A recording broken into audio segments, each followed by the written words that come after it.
how beautiful it is to sing and shout hallelujah, praise the Lord.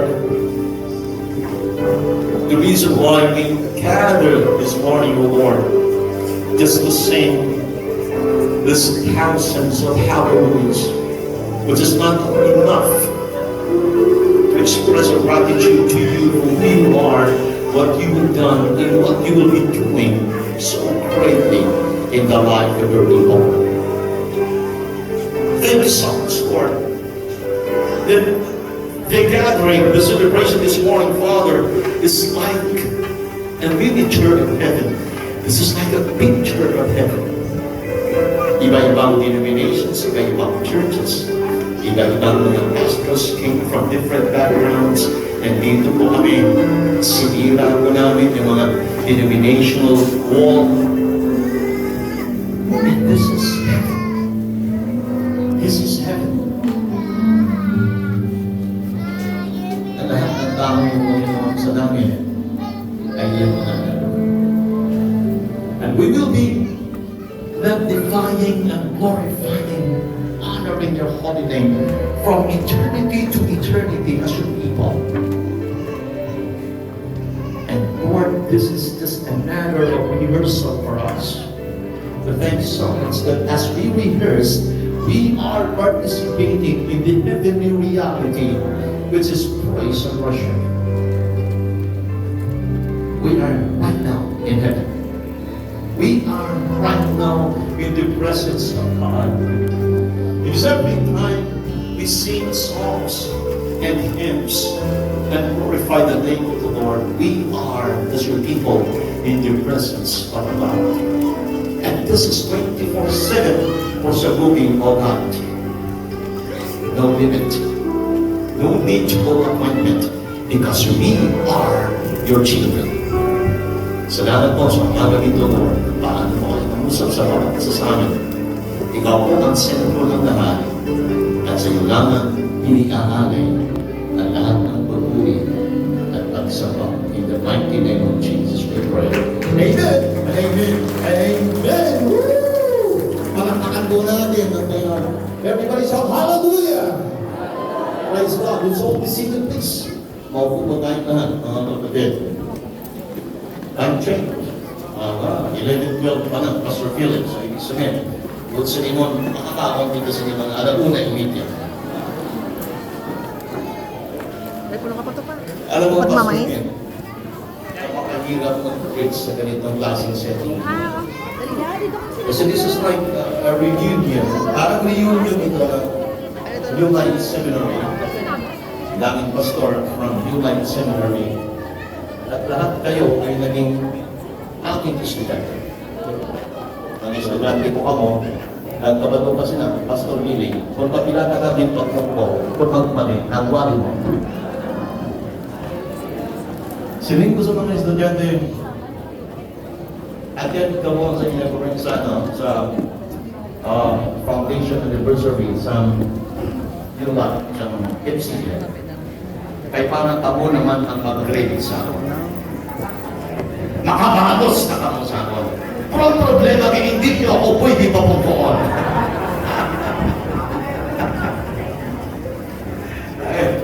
So I am praying that God's name will be magnified and be glorified today. Palakpakan na ulit natin. Hallelujah. Alam niyo, sabi ko, siling ko kanina, interview ko yung natulihan sa FCL. Kaya ako kasama ng pastora. At kabudlay kami. Kung siya ang pastora at ako ang professor, ang problema ay ang pastora hindi magpatudlog sa iyang professor. Amo na kung kisa ang boss sa namon kaya mga pag-inaway.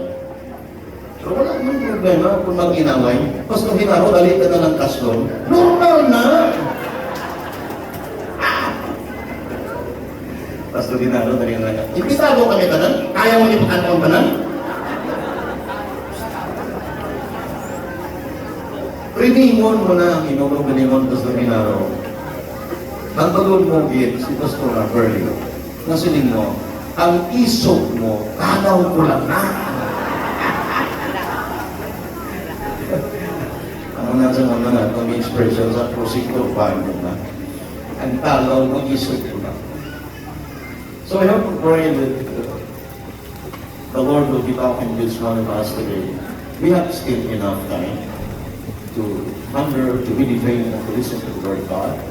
Ang theme sa MCF, or celebrating this 8th foundation anniversary, is 8 years of strong foundation for living and preaching. Then, 8 years of strong foundation for living and serving.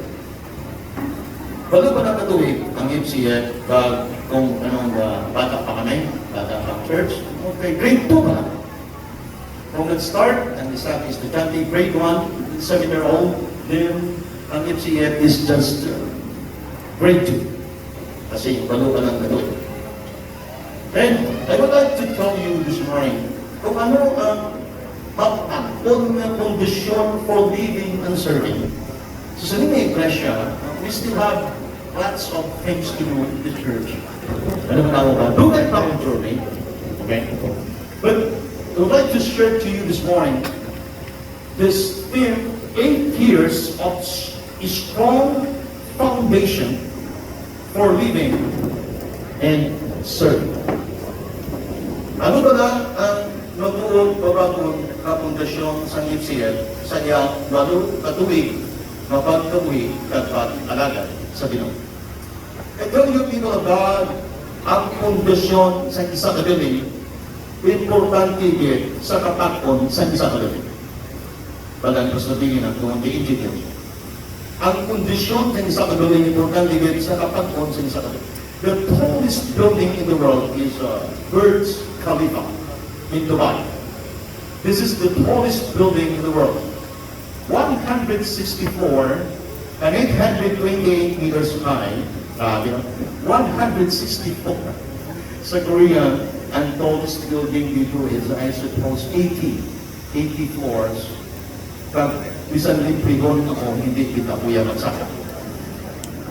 Kay pertigil ang kahatipog ko sa kay. Kita libre na po drang sa Lexi kung siya ng ano ganyan sa kisakay na. Sa tanan nga members ng pamilya, ako na lang ang wala nakasakay sa sibay. So siling sa natataan ko, pertigil tino katalawit papa. Ito tandaan nyo, nga isog nyo, talaw ko lang. Amo natin. 164, 828 meters high. Grabe. 30,000 homes, 9 hotels, 3 hectares parking, 12 hectares lake, 12 hectares in lake, 35,000 people are living in Burj Khalifa. It is so beautiful, very tall. Many people who visited there were so overwhelmed. Tungod kay, it was so beautiful. Dako kag perti ka takon kag perti kanami na klase isang building. Pero may isa kabutang na wala na-appreciate sa mga turista na hindi visible sa ilang mata. Hindi nila makita. Ina-amo ang foundation.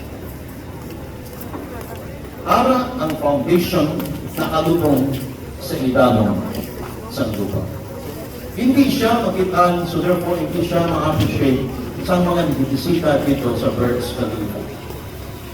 80 degrees centigrade ang init sa Dubai during summer. 80, I cannot imagine that. May mga sunstorm coming sa desierto. May mga kapusok o bagyo. Dapat ang pundasyon pertigil kapatid.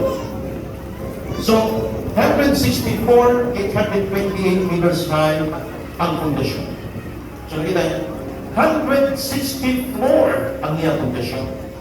828 meters ang iyang katasong. 192 files ang dadagpong ng mga concrete ng steel. 330,000 cubic meters ng concrete cement, it lubog more than 50 meters deep down. That is the foundation. Masaligan ang kapatpon sa building, kay masaligan ang kapatpon sa pundasyon. Amen. So it's yet the same with our faith. Palihuman sa aton pagtuo. Ang isa kapag pagtuo nga mapagpon ang iyang pundasyon bisan agyan sa kakusog na hangin kagdalag po mapabot kag kakusog ng linom nagagpintog pa ng ihapon. Amen! Ano ba na pakusog ang pundasyon sa FCF? Na sa sunod sa walo patuig, hindi siya matumba kag bisan pa agihan sang makusog sa mga bago. Damo kami problema din. So if you're planning to transfer in this church, you have to think twice. There's a name sa Pastor Rodney kanina. This church is not the perfect church, but praise God, because this church is a Christ-centered church. Kami mo sa Panginoon. Hallelujah. Wala kami nila sa kanya. Transfer ka mo sa kon. Kaya nami ito niya. Wala kayong problema. We cannot say that. Because that is not true. But the question is, na hindi buwasak, hindi magtumba ng UCM, bisan damong dito, kag mga kusog na hangin ang naglagi. The reason is because of its strong and firm foundation. Everybody say, Amen! Deuteronomy chapter 6, verses 1 to 12. This is the passage that we're going to study, to meditate today. Deuteronomy chapter 6, verses 1 to 12. This passage in Deuteronomy was written by Moses to the second generation of the Hebrew people when they are about to enter into the promised land. They were now at the foot of Mount Sinai and they are at the bank of the Jordan River. Pagtabok nila sa Jordan River, then they will enter into the promised land. Here is the message of Moses to the people about. They're about to enter and claim the promised land of God. So the Hebrew people are now standing and about to cross the Jordan River. At last, the last 40 years of traveling in the wilderness, the land that is flowing with milk and honey, makakarating na ito. The people were so excited about the crossing of the Jordan River. But Moses in verse 1 of Deuteronomy chapter 6 said, wait a minute! Sandali na! Bago kita mag-concentrate sa promised land, basi alintang na doon ang naghatag sa promised land. We have always to go back to the very foundation because lots of people are just following Jesus not because of Jesus but because of the things that they can get from Jesus. And that is in John chapter 6. Kaya masabi ko sa inyo, even the seminary, sa human seminary, as long as I'm breathing, as long as I'm alive, I will always fight against the theology of the prosperity gospel. Amen. I believe that my God is a God of prosperity, but my message of the gospel is not about prosperity. Amen. Because I'm following Jesus not because of the things that I can get from Him. I'm following Jesus and there's no turning back because of Jesus. Hallelujah. That is the foundation. So sabihin ni Moses, bakit pa kung excited din na magsunod sa promise na pero malimta na doon ang naghatag sa promise na. Let's first appreciate the strong and this beautiful foundation na dapat nakasentro kita sa atin. Verses 1 to 3. God is the foundation to life. 1 to 2. God is the foundation to life. For 8 years of traveling, for 8 years of journey in FCA, ako ning numero 1 naman, Pastor Ed, na pundasyon sa sining iglesia. That God is the foundation for life. Siya ang pundasyon sa kabuhi. Verses 1, this is the command, the statutes, and the ordinances the Lord, the decrees the Lord your God has instructed me to teach you, so that you may follow them in the land you are about to enter and possess. Verse 2, do this so that you may fear, the Lord your God all the days of your life, not sometimes, not oftentimes, but everybody say, all the days of your life, and by keeping all His statutes and commands, I am giving you, your son and your grandson, and so that you may have a long life in the land. Verse 3, listen, Israel, listen, people of God, and be careful to follow these commands and decrees, so that you may prosper and multiply greatly, because the Lord, the God of your fathers, has promised you a land flowing with milk and honey. Woo! Palakpakan mo si Lord. Hallelujah. Moses said, God is the reason for life.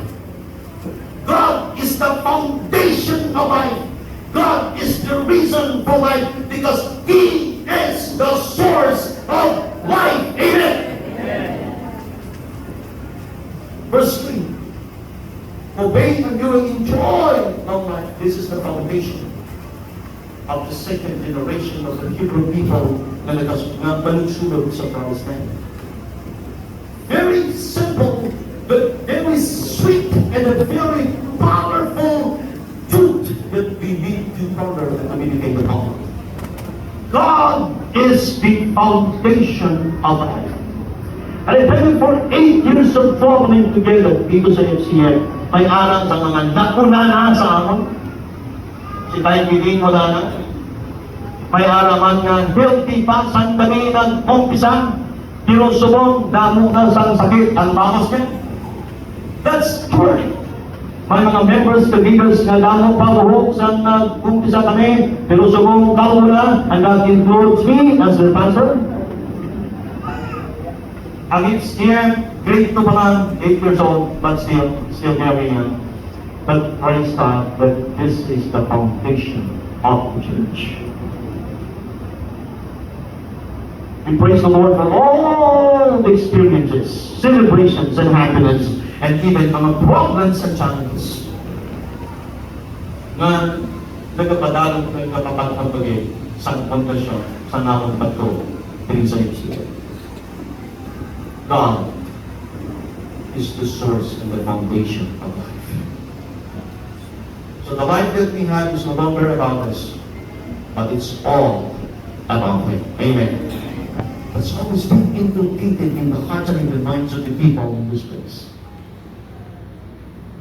God is the one who determines kung saan mo kita nanalo at kung saan mo ang kita kumakaw.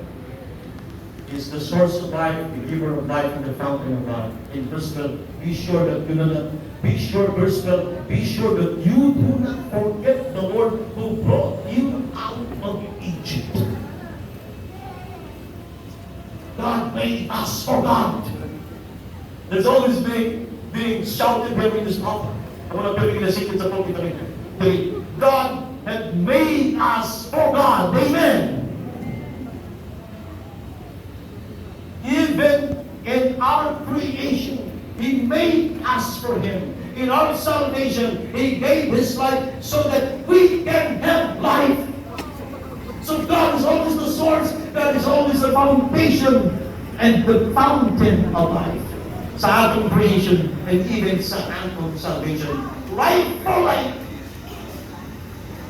Colossians chapter 1 verse 16, everything God started on Him and find its purpose in Him. So in our creation and in our salvation, God is our firm and strong foundation. Parang pakita sa Panginoon. Hallelujah. This is FCF for 8 years of joining and the years to come. Sige ka kalila-lula. May katalog kung saan kumakuha, kung saan pinuha. Na, may timog kapit. Huwag kayo magpapakaw ko sa member. Kundi, active tayo. Huwag kong tao na. Huwag na eh. Pinitig lang ang pag-uwitan.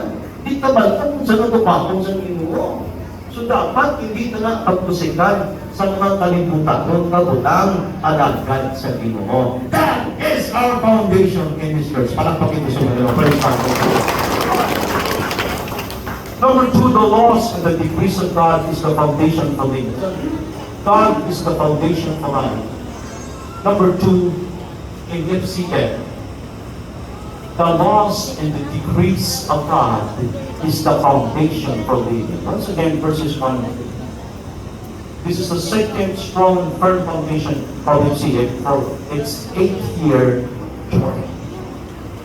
Ang mga decrees, ang mga tagulit, ang mga sugo sa Diyos, ang ini ang pundasyon sa nawang pagkaluwi sa sining ng kalibutan.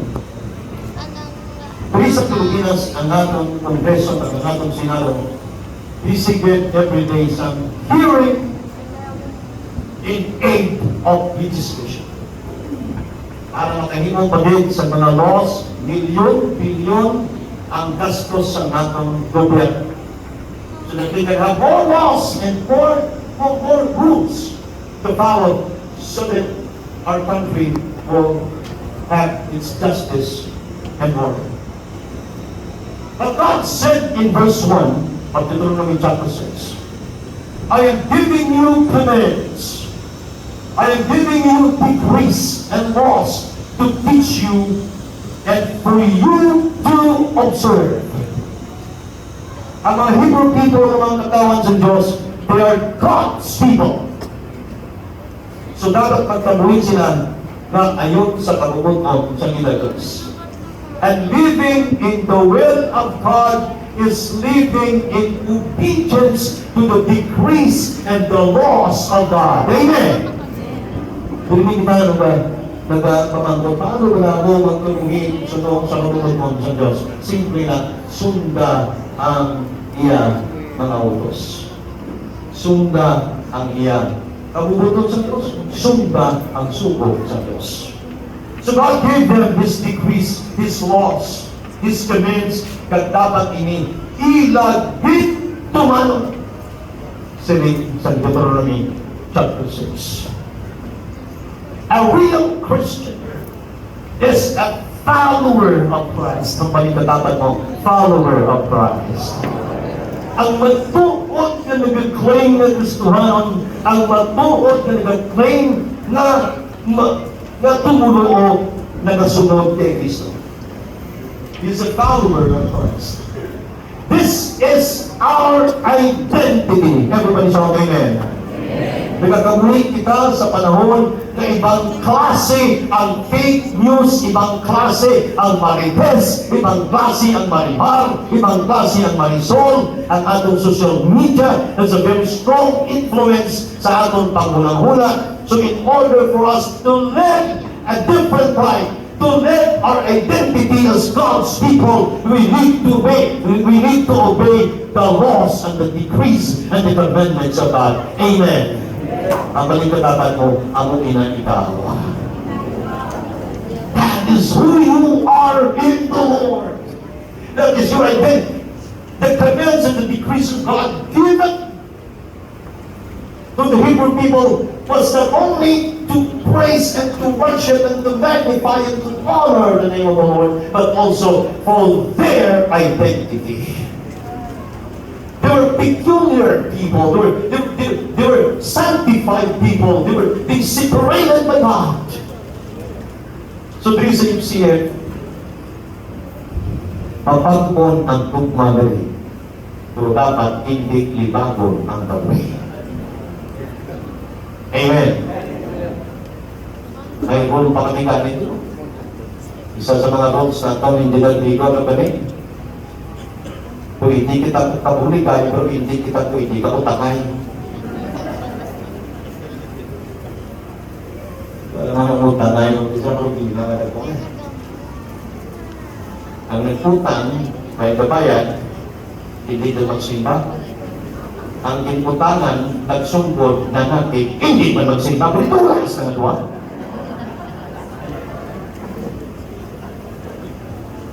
Stricto matama ang MCF katapos sa mga na pagsunod sa kaya sa Diyos. But one is mga do's and don'ts. In fact, ang favorite namin na gagawin is to be pleasing.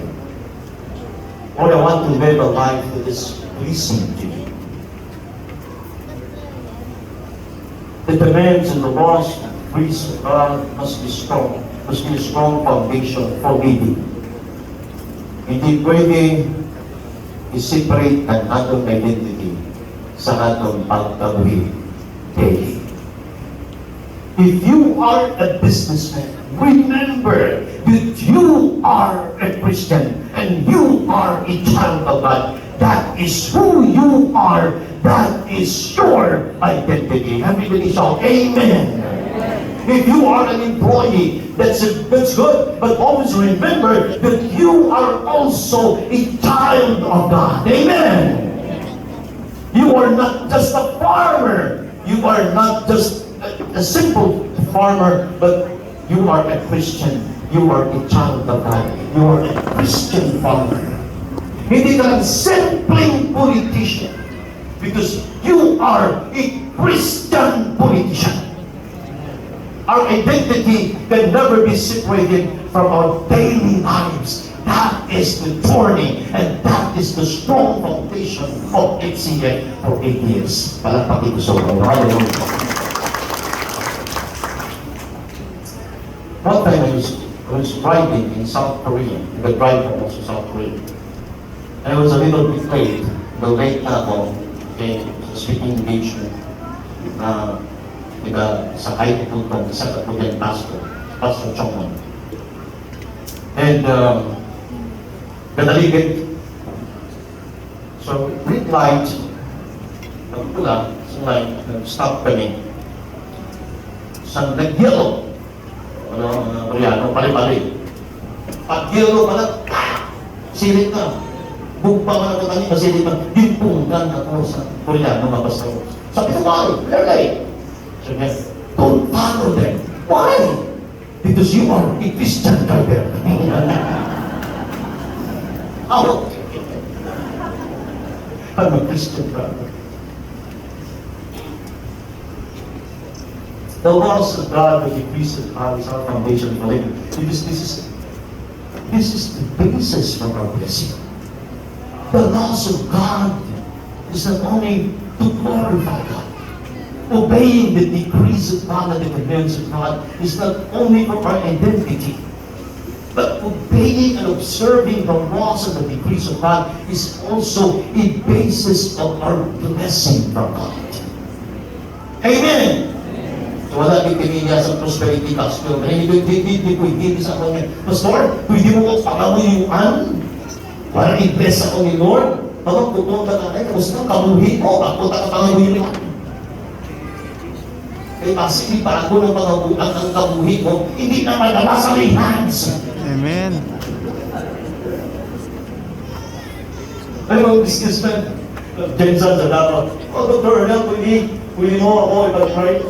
Ako na ipag-pray. Pwede mo ipag-pray yung negosyo mo. O ipag-pray mo sa mga pastor ng ministry mo. Sandali lang, bago ako mag-pray. Magpungkuhan ang ginagawa. Pamangkutong karanay, kung anong gawin mo. Gusto ko mamalang mo ang pag-una, ang blessing hindi ako, yes, Diyos. So hindi ko pwede ihatag yung blessing, bisan kasi naman. Ang Diyos may kondisyon. So sino ka magpapamayan? And this condition is obedience. The Numbers chapter 6, I have been doing a series of preaching about this priestly blessing. And the priestly blessing is not just a matter of laying the hands on the people, but there is a covenantal condition for that. Obedience means blessing. Disobedience means curse and punishment. Amen. That's very clear in the book of Deuteronomy. Yeah. Ikaw, sige, maupo tayo. I can lay my hands on you and I can pray for God's blessing on you. But are you obeying the Word of God? Are you obeying the commands and the laws of God? If not, I'm sorry, brother, I'm sorry, sister, hindi kita pwedeng ipag-pray. Kasi hindi ko blessing yan at may kondisyon ang Diyos sa kanyang blessing. Pagpakan naman ang kaso. Hallelujah. Yeah. Amen. Verse 3. Be careful to obey. Very well. Listen, Israel, and be careful to follow to obey, so that you may prosper and multiply greatly. Hindi natin pwedeng kunin yung ano eh. Didiretso mo lang tayo doon sa, and you will prosper and multiply greatly. Wala yung be careful to obey. Hindi pwede. Because that is a covenantal condition. Be careful to follow them, all the laws of God, so that you may prosper and multiply greatly. Because the Lord, the God of your fathers, has promised you a land flowing with milk and honey. God promised it. Amen. God promised Abraham for this land flowing with milk and honey. Pong-isahan man ng Diyos si Moses, that Moses will bring his people from Egypt going to the promised land. But ang pamangkot mga kautunan, na out of 2 million first generation of Hebrew people na dumalan ang nakasunod sa promised land. Si Moses mismo wala nakasunod. Si Aaron mismo wala nakasunod. Si Deborah wala nakasunod. And God gave them a promise. Is there something wrong with the faithfulness of God in His promise? No, there's nothing wrong with the promise of God. There's something wrong with their obedience to the laws of God. Amen. Wala nagamintis ang Diyos sa kanyang pangako sa kanyang mga saan. Pagkita ng mga saan, may kondisyon. Ang balindanalan mo, may kondisyon. Isang sa atong kaluwasan. Ang kaluwasan sa Diyos, wala na dinhakan sa kanya, is Jesus died on the cross. Pero may kondisyon, whosoever believes in Him should not perish, but have an everlasting life. God is our God. Kaya sabi niya, be careful to follow, to obey them. The them is referring to the commands of God. The them is referring to the obedience to the decrees and the laws of God, so that you may prosper and multiply. The laws of God and the decrees of God is our foundation for living, because this is the basis for our blessing, and that is in verse 3. Is observing it very carefully. See the blessings of the Lord for our obedience. Verse 2 is connected to the first point kanina. Yung verse 2 dapat niya, ang unang blessing ng Panginoon, ito sinasabi ko palagi dito sa HCF. Do this so that you may fear the Lord your God on all the days of your life by keeping all the days of your life. Hindi sometimes, hindi oftentimes. This is a consistent obedience to God. Kaya hirap ako dito sa obedience na ito. Kasi from Korea, may mga tawag kami sa abroad. But God told us to go back to the Philippines. Sa Davao, okay Davao. Ang problema. So naging academic din ako ng Koinonia Theological Seminary for 4 or 5 years. But all of the sudden, tinagpot naman ako ng Diyos, ng Panginoon ko. And He told me that I need to go back to South Cotabato. Hindi ko maintindihan. Sabi ko, ano bang gagawin ng PhD sa South Cotabato? Dapat nag-PhD sa Manila, sa Iloilo, sa Davao, big cities. I'm not trying to underestimate South Cotabato. South Cotabato is my home province. But I don't understand the Lord. But I need to obey the Lord. Amen. Amen. I need to obey Him. At ito, nagadumog kami ng Lord. Hanggang sa start. Sa Korea lang ako, hindi na ako balik eh. Imagine natin, I was receiving $5,000, $6,000 every month as a professor sa Holy People University.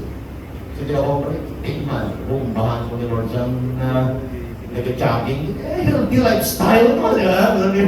Healthy jogging everyday, basketball everyday, sports, and ano naman ito sa Korea, kimchi, picture kimchi, no? So, one time to jogging ko, hindi na ko maginhawa. Ang bihira. Alay ko maginhawa, ano, kakaon sa mga taba. Grabe man ang healthy na lifestyle ko. Hindi na yung maginhawa ako. Sunod, hospital. Grabe ang examination. Wala sa makikita ng Lord. Maybe you have the depression. Okay, sige, natuto sa electricity. Wala! Sabi ko kayo, bro, 1 year lang. Pag nag 1 year ako as professor sa Korea, ang narano dito yan. Sabi ni Lord, pwede. Balik tayo. Lumubagin. Hanggang one time din dito wag lang ka mo. Dalakat ako sa kalsada, half-breath na. Upakan na ang tinawag. Naingit ako sa mga taong sugata ko. Manamit na nila pag ginawa. Ako niya. Tumakaw. Pakilinggit ka rin, Pastor Rabi. Ito sumayon sa ako ng ginawa. Probi mo kung hindi ka na ginawa. Ingit kasi iba din namin ilang ginawa. One time, my professor, I'm the number 4 Filipinos in the whole entire Korea. I'm professor. 4 lang. Basta nakuha ko ang Korea sa professor. Pang-4 ako, naging tagaan sa professor's visa sa South Korea. Alas 2 sa hapon, di nakuha ko ang impuyatan ko ang hapon na visa. Kaya being busy, kaya nagsiling Lord. Sunod semana, mapulit na ko sa Pilipinas. Ako kasi ba? Amen. Katapos gising sa bigas to visa. Nagtawag ako sa sekretary ko, pinkuhan ako ticket. Nagtulog ako alas 2, mata ko alas 6. Pag mata ko alas 6, namin na akong ginawa.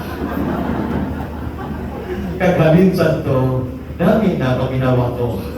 So sa pupunta ko kami sa abroad, sabi ko, bakit hindi naman nakaginawa? Amen. Pinag-ibig din ako pero ngayon mas lura. Bakit naman ba siya? Last October ako sa Korea. So nag-walk na lang ako sa mga university, theological universities. Kaya pabalik naman ito. Yung kasi hindi ko ginawa.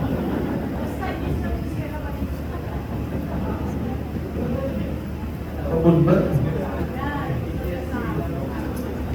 Verse 2 is beautiful. Hindi ka mamalit sa loob. Ako lang mamalit eh.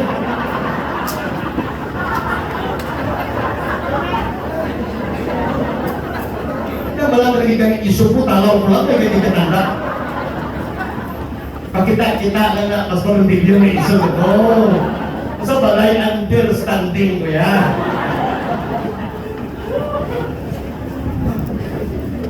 Verse 2. Ang inabay isa naman gabi niya, kung mapatay ko, masaba ka rin. Sabi ko, bibig-bibig. Diba, sipon wala pa kung nalubong, kapangaluyan ka na. Kung kabalisiusun ng pangunahuna ko man, pagkagdaba ko kayo man, ano kita? Ginhawa kayo sa ito. Pagka namin sa verse 2. When we obey the command of the Lord, the decrees of God, do this so that you may fear the Lord your God all the days of your life, all the days of your life, in keeping all His statutes and commandments I am giving you, your son and your grandson, so that you may have what? Gusto? What? So that you may have long life.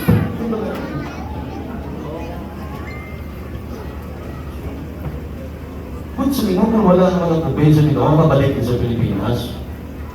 Wala na, minsan-minsan, patay na. Alam na, durado ito, parang gano'n. Hindi ko kasalpado ito. Kaya nga din, kung wala kami nabalik sa Pilipinas, si Pastor David, dumulong ba sa smoke? Pastor Ben, Pastor Mabuya, pero salamat na may harap kita ng gamay ng seminary. Palagpakan na ito rin. Habang na yung praise God. Amen. Pagulog ba yung tindi mo? Ang financial gusto din ako. Sino na mo, yan sa friend niya, hindi part ng cellphone ko, hindi po, time with we smoke yung pili ko. That is an announcement. Enjoy long life. Halos ka lang kita nag-pray, nag-enjoy sa long life, halos ka lang kita willing to live, ready, na gusto mag-sacrifice para din sa long life. Amen. Si Napoleon Bonaparte, the French emperor, is dead, buried, said, "I'm willing to give half of my wealth to anyone who can extend my life just for one day." Nagkuha sa agon, hanggang ihatag ko sa tao na makahatag sa agon. Isang na lang tao. Nagpigil tinawag sa mga maintenance advices para mag-long life. My stem cell, my Herbalife, my food supplement, naging multi-million business yung mga bagay ng empire, healthy lifestyle, all these things are good with one aim, and that is long life. But the Lord has His own, God has His own formula for a long life. And this is the blessings for obedience to His laws and His commandments and His decrees. Palakpakin mo sa Panginoon. Praise God.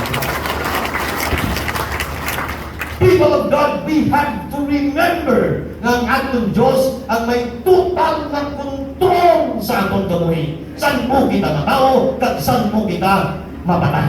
Amen.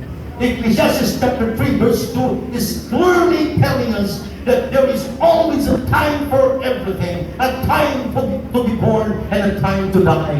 Our birth and our death is in the hands of God. It's all in the kairos of God. Amen.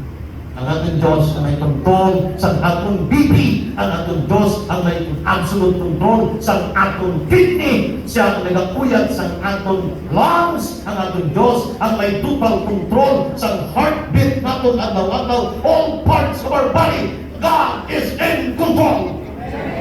You are not in control. The doctor is not in control. Hindi ko pag-awayan ang doktoran ni Batagman. But that is Dr. Cynthia niya, kung estudyante natin Dr. Cynthia. Kasi mga is, Dr. Naga na rin. I believe in the doctor. Kaya natin, pa-doktor ko ako.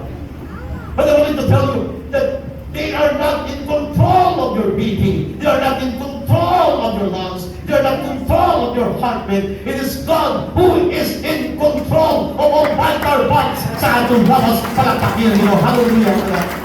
Amen. Siya may absolute control kung kailan nagsino ng heartbeat at kailan ito hihinto. Kaya may power siya at may authority na maghatag sang saad ko kung pangako ng long life sa imo kung sa ako. Kaya siya ang may control. Kapag ka dapat mo, siya ang may control. By keeping all these commands and decrees that I give you, you will enjoy long life. Amen. Until now, wala pa sa nag-break sa edad limito sila. 969, Genesis chapter 5, verse 27. Genesis chapter 5, verse 27, sinito sila ng edad sa 969 bago siya nag-break. And what is the secret of itosi? To all of us na nagkuha sa book of Genesis sa ating subject, by what the contrast during the time, the Sithites and the Cainites. Si Seth at si Cain. Ang kay Seth, ang kay Cain, bata pa sila tanan. Ubos na patay. Pero ang kay Seth, makita natin na may narang bata si Seth yan gani, kawalang mapatan. And that is Enoch. Kagtanan ng mga kabitangan ni Seth, puro takas-takas din sa edad. Isa si Nitro sila. na 969 nangyayari. You know what is the secret between the contrast between Sinites and Cainites?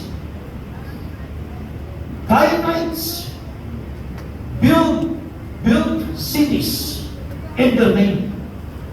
Sinites build city in the name of God. Cainites are so concerned about their name, but Sinites are so concerned about the name of the Lord. And they walk with God.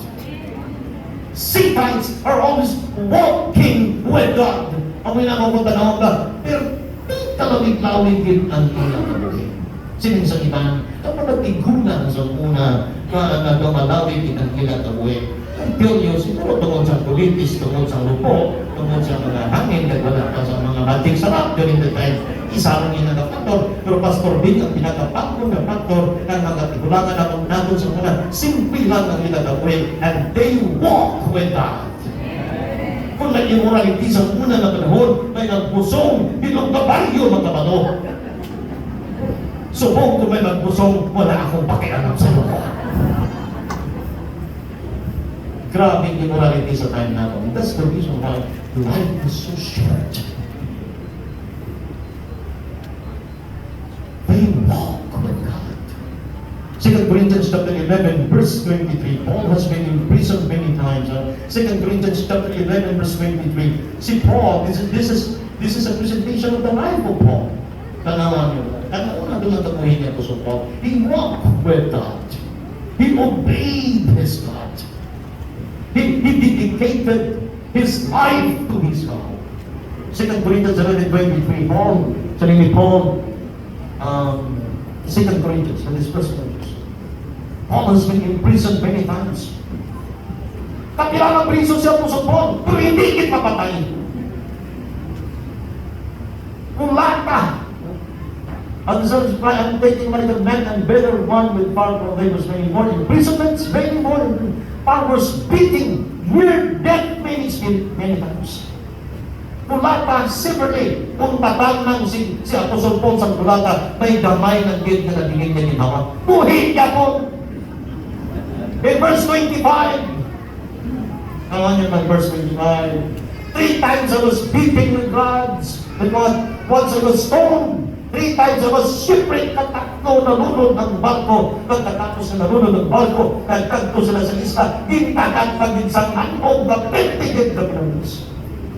Sa isang agaw, dimanas kita. Ayaw na lang gano'n kita kapati sa dimanas. Amen.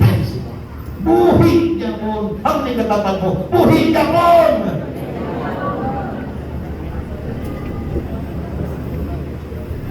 Hindi, kapatid po. Verse 27. Ano? Verse 27. Ano sa verse 27?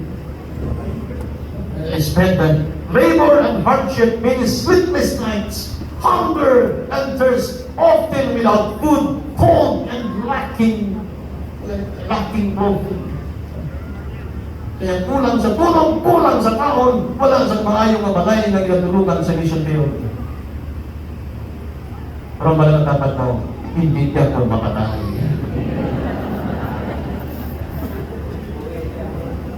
Buhi na ito.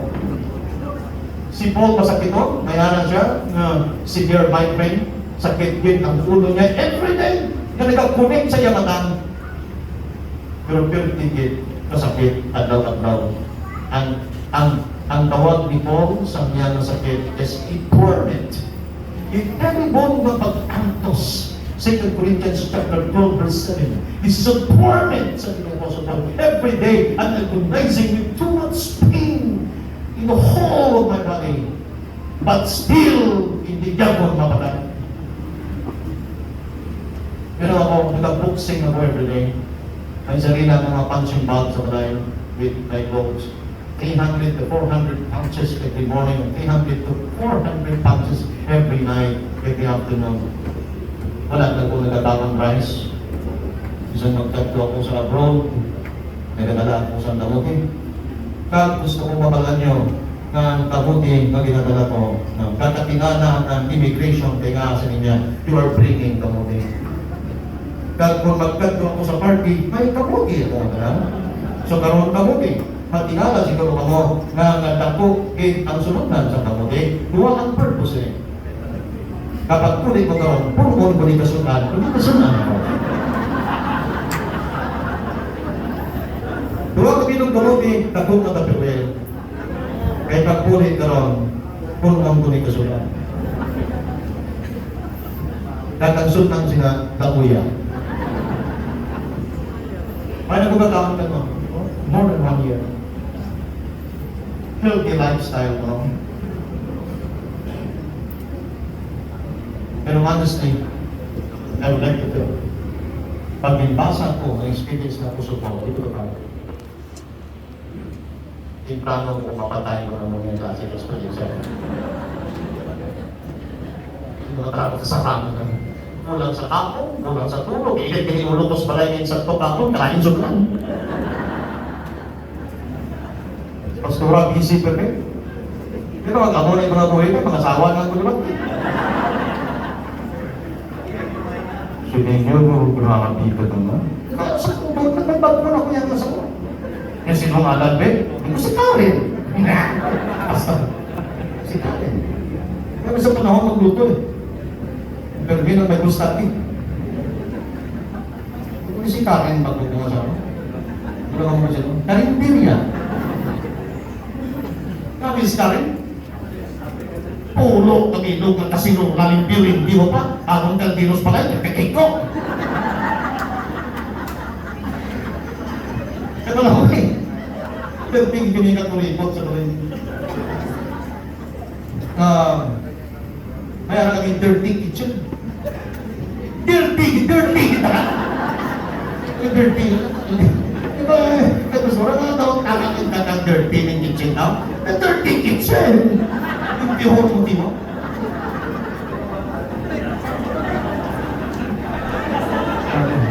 Diba, dito na kumatahon sa asawa ko kay Karen. Dito pa hining-hining pagkasinulan ko. Ano?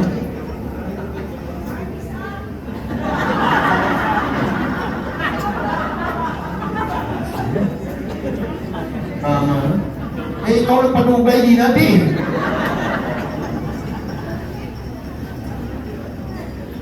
Do you want more from the Lord? Amen. Oh, kamay na lang amin nyo.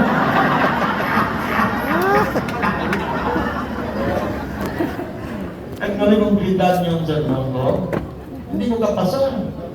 Kaya dapat ang sermon is only 30 minutes. 8 minutes na. Gusto ko yung sermon, di ba? Ako niya, nabilangan niya ang oras niya. Hindi mo ka lang ang lecture na alas 9 sa aga, matapos alas 7 sa gabi.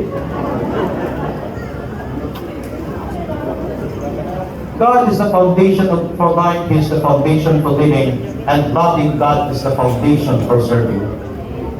Wala lang ito.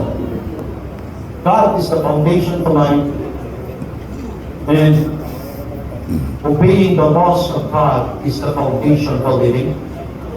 Loving God is the foundation for service. It's not both mentioned. That is, let's see. Verse 5. God is the foundation for life. Obeying the laws and the commands of God is the foundation for serving. And loving God is the foundation. Okay, foundation for living and loving God is the foundation for serving. Verse 5. Love the Lord your God. Okay. Verse 5. Chapter 6. Deuteronomy. And to love the Lord your God with all your heart, with all your soul, with all your strength, with all your understanding. That is in verse 5. This is the foundation for serving. Loving the Lord. Ang kalimutan, love the Lord. So dito sa Bible siya, this is an indicator of pinay na simbahan na i-bookmark sa Diyos. Kaya, would like to tell you once, ako siguro ang pinakatawag na pastor. titingan ko lang ng leaders ko. Ngayon, ikaw committee, ikaw head sa committee, puro ko. Pastor. That is empowering the leaders. If you love the Lord, then do your job. I will not tell you in details kung dapat mo, because I am trying to empower you. Empowering the leaders to be simply men, encouraging the leaders to function. Encouraging the leaders to what? To function as a part of the body of Christ. Alam mo, isa lang kami gamitin. Ini ko, isa lang siguro, duwa lang gamitin. Pagkatapos, ikaw, ano nga committee ka? Pagkatapos na, tapos na trabaho. Babalik ko rin, Domingo na sa akin. Eh kung may rin dahil sila sa patusan ka, di ba balik ako? So kung pala, sorry lang. Pero sa kagigan may panyako, hindi na balik ito. Loving the Lord. Love the Lord, your God, and all your heart, with all your soul. And Jesus quoted this in Matthew 22, 36 to 38. This is the first and the greatest commandment. The first and the greatest commandment. Ang dami commandment ng Diyos. Exodus chapter 20, thou shalt not kill, thou shalt not steal, honor your father, your mother. But you love the Lord your God with all your heart, with all your soul, and with all your mind, with all your strength, with all your understanding, is the first and the greatest commandment of all. Love the Lord your God. Hindi 50-50, but 100%. Sabi mo sa akin mo, 100%. You know what? Ang ato tayo simbahan, the problem of our world today is loving the Lord. The heart of the problem in our churches today is the problem of the heart. Bakit hindi nire-respeto ng tao ng Diyos? Because they don't love the Lord. How do you know that you love the Lord? Because you love the things of the Lord. Gusto mo at excited ka sa mga bagay na natutungkol sa atin. You love the Lord when you love to listen to His Word. Excited ka na makinig sa salita ng Diyos. Then, love the Lord. You love the Lord when you love to pray. You love to talk to Him. You love the Lord when you love to read His Word. Because every time we read the Word of God, kinakausap tayo ng Diyos. You love the Lord, then you love to worship Him and to praise Him. Palakpakan natin ng ginawa. Hallelujah. You love the Lord, di hindi ka kuripot kay Lord. Amen. Yan ba natin sinasabi? Hindi mo kailangan kuripot si Lord kasi mahal mo si Lord. You love the Lord, then you will love to support His Word. Kaya na, ang ganda ng pag-love mo si Lord. Amen? Amen. Romans chapter 8, verse 28, all things work together for good to them that love the Lord and call Him according to His purpose. Love mo si Lord, then He will fix your life. He will fix your joy. God will arrange your life. Siya mag-blend, mag-mix, siya mag-connect, siya mag-arrange, mag-ooperate, mag-guide ng buhay mo. Hebrews chapter 6 verse 10, yung subject natin in the seminary.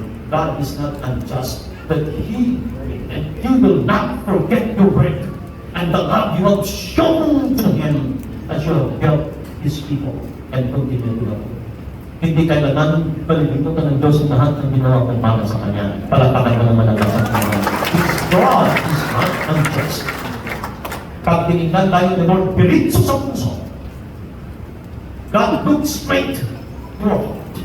Hindi niya tinitingnan kung magkano laman ang bank account natin. Never niya tinitingnan ang social status natin. God looks straight to our heart.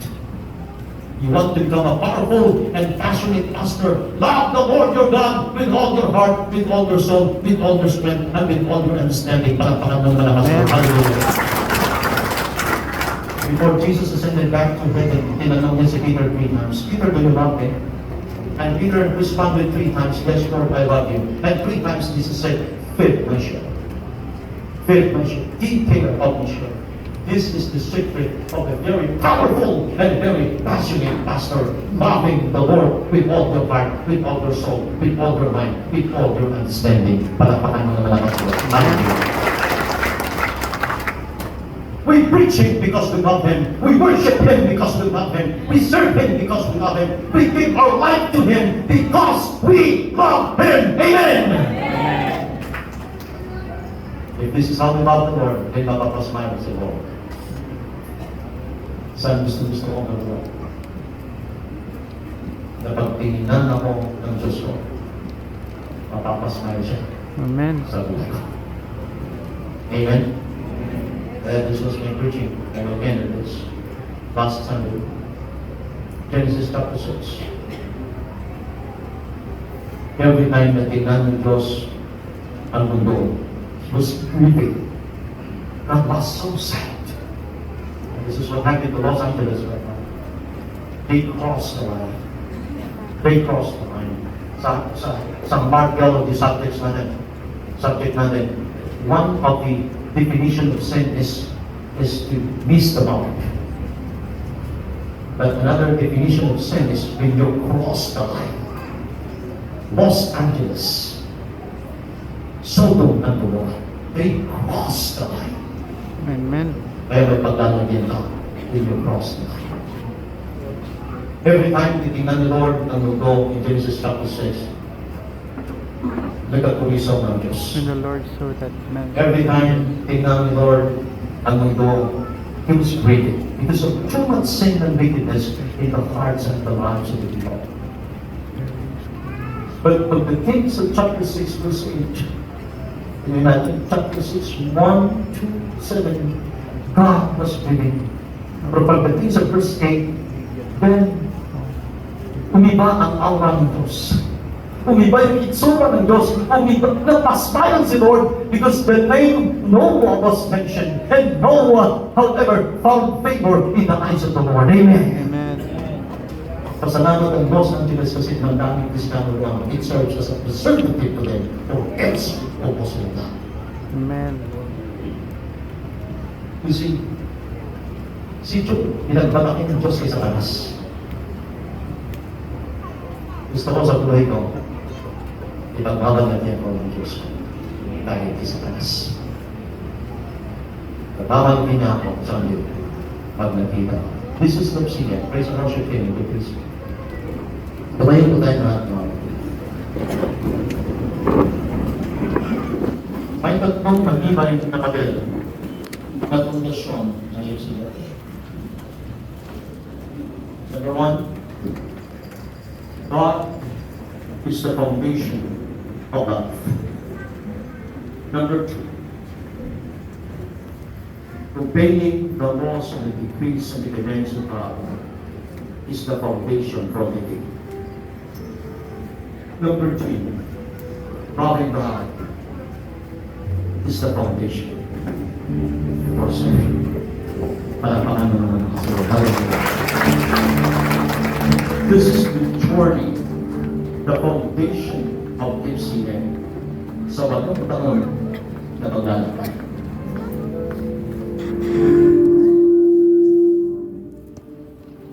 Bow your heads before the Lord, please. Is God the foundation of my life? Is obeying the commands and the laws of the Lord the foundation for my living? Does loving the Lord the foundation for my serving? Dito itong tatlo na ito, kapatid. Nag-back ito. Matibay ang pundasyon. Matibay ang pundasyon. Matibay ang pundasyon ng simbahan mo. Matibay ang pundasyon ng leadership mo. Let us sing the song.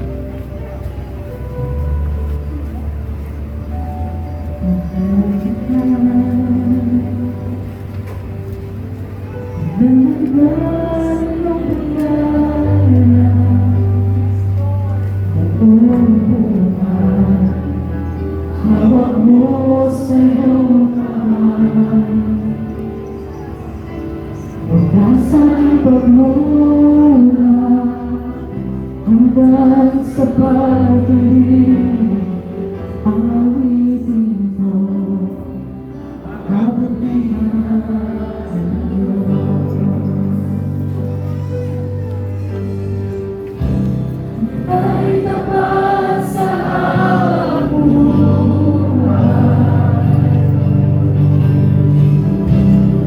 ay mabuti magpakailanman,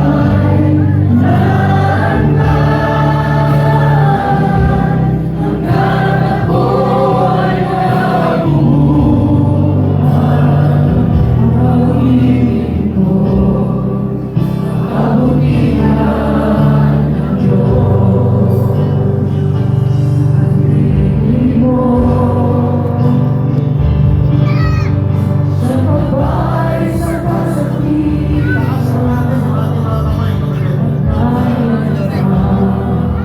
sa gitna ng dilim, ay aking kaibigan, o buros sa aking laman, ako'y buhay sa kabutihan ng Diyos. Ika'y tapat, ika'y tapat sa habang buhay. Ika'y mabuti magpakailanman, hanggang ako'y nabuhay. Awitin ko ang kabutihan ng Diyos. Kailangan ibabago ang kabutihan ko. Kailangan ibabago ang kabutihan ko. Buhay ko, iaalay ko lahat para sa'yo. Kailangan ibabago ang kabutihan ko. Kailanman ibabago ang kabutihan mo. Kailanman ibabago ang kabutihan mo. Buhay ko, iaalay ko lahat para sa'yo. Kailanman ibabago ang kabutihan mo.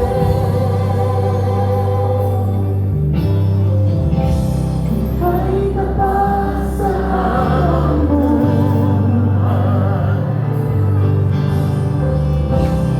ay mabuti magpakailanman,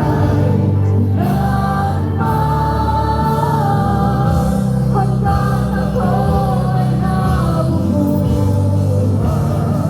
Awitin ko ang kabutihan ng Diyos. Ika'y tapat sa habang buhay, ay mabuti magpakailanman,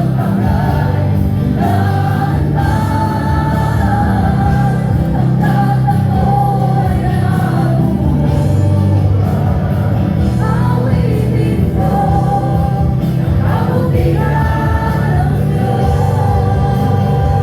Awitin ko ang kabutihan ng Diyos. Awitin ko ang kabutihan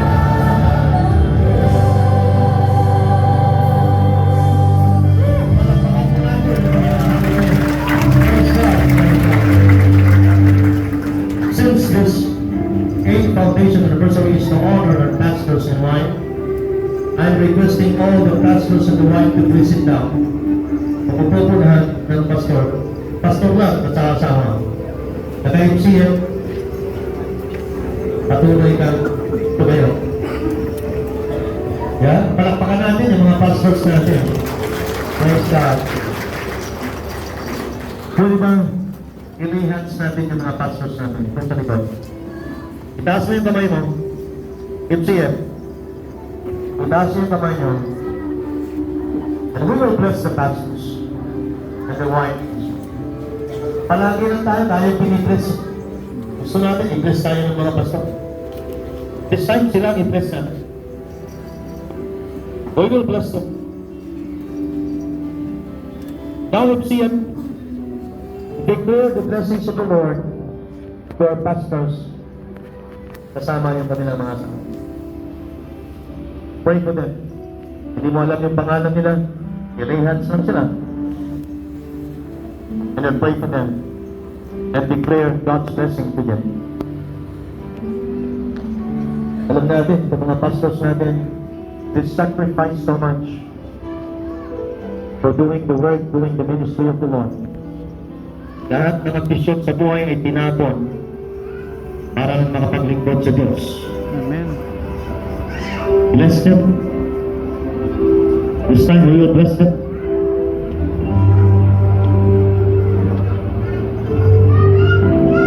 After the priestly blessing to them. Yung naman yung gawain na pinapagawa ng Diyos sa kanila, that God will always there to protect them, to provide for all the needs, to preserve them, and to cover them with His precious blood.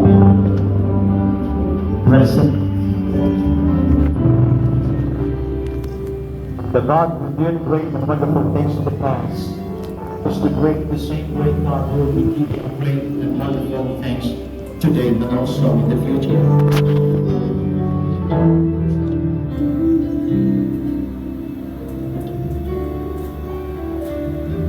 Our great God and Heavenly Father, thank you so much for the simple words that we have heard today.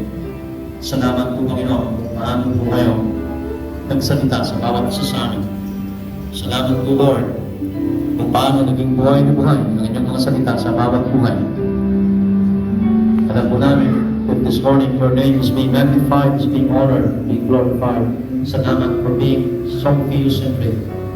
Salamat that we become Christocentric. Our preaching is centered on you. Our songs of praise and worship is centered on you. Bless your servants. Bless your people. With mighty blessings. Pour out your blessings upon them in all aspects of life, physically, emotionally, intellectually, and even, Father, financially, and even spiritually. We wait this as we bless your servants, we bless your pastors in Jesus' name. Amen and amen and amen. Palakpakan ko lang ito. Hallelujah. Praise God. It's all positive, please. Mabubutan na. Jump. Are you blessed this morning, people of God? Amen. Sigaw ulit. Amen. Praise God. Sabihin sa kanina, God bless you. Okay. Wala na tayo naiwan ng program namin. Sige na. Ay! Kahit sa mga break pala, pamihira. Wala kami sigaw bukas. Wala na kami sigaw bukas. Sa stop mo.